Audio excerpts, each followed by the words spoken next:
When did Gen X become relegated to being a museum piece? An eccentric era in history that people want to look at behind glass in a big brick building all walled up. I never would have thought it was possible. I was hopping around on the internet today, just checking things out, cruising around, and I came across the Growing Up Gen X exhibit at the Illinois State Museum. Now, is there anybody watching this out here, any of my subscribers or anybody else that comes in and checks it out that's in that area and knows about this exhibit? And if you don't know about it, but you're in the area, you want to go check it out? Let me know what's there. I mean, it'd be great to see everything in that exhibit. Send a video. There's an email in my YouTube thing. You can take the video and you can email it off to me. I'll play it on here for you. But that got me thinking, if you were asked to contribute something to a Gen X museum, what is the one thing, the one item, that individual piece of our history growing up that you would put in there to express and define and show everybody who Gen X was, why we are the way we are, how we grew up, why we think the way we think? What would be that one item? Would it be something fun, like when we were kids, in the item of lawn darts? Or would it be that old metal slide that was at all our playgrounds that you would display in that museum under a heat lamp so that sucker got super hot, so when they come up you could be like, oh, go and touch it. And they would touch it and they would burn that finger and smell like a steak on a barbecue, so they understood what we played with when we were kids? Or jungle gym set that is solid metal, built up high, looks like it was just tossed together like pickup sticks, if anybody remembers that game, and had nothing but rocks on the bottom if you ever fell. You didn't want to fall.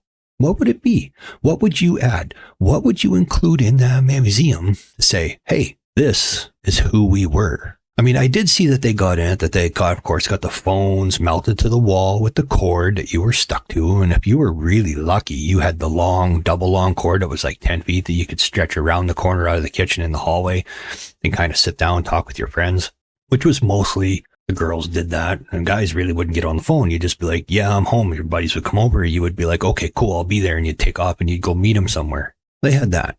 And of course they had, they got the, little dual deck boombox, remember, so you could dub tapes.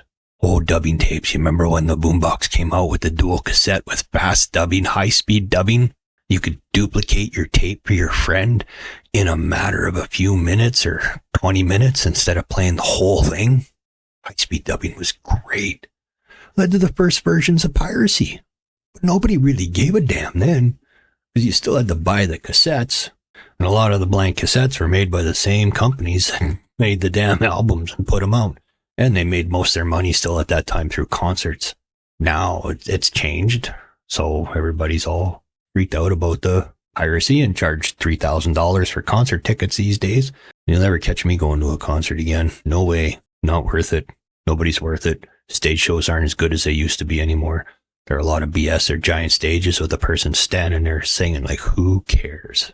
Yeah, I know I sound kind of cynical about it, but that's just the way I feel when it comes to concerts now. But back to that museum piece, what would you put in? Would it be a Meccano set? Or wouldn't it be something from when you were older? Like, say, man, when it started shifting to all that tie-dye, long hair, all the shredded up clothes. What would you put? What would be the one item, the one specific item that you would add?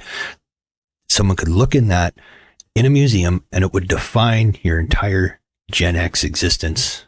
Let's go younger years. Before you turn 25. Anything from before you turn 25. What would you put in there? Let me know. I'm very interested. I want to know what y'all would think. I want everyone to comment down below. Down below in the comments. Come on, people. We'll get a comment down there. Let me know what it is. What is your item? Let's get a massive list of these items going. What item would you put in the Gen X museum? And why would you put it in there? And what does that item mean to you? What does it spark the most in you when you look at it, defining our generation? And after all that, if you haven't done it yet, I wouldn't mind. I would appreciate it.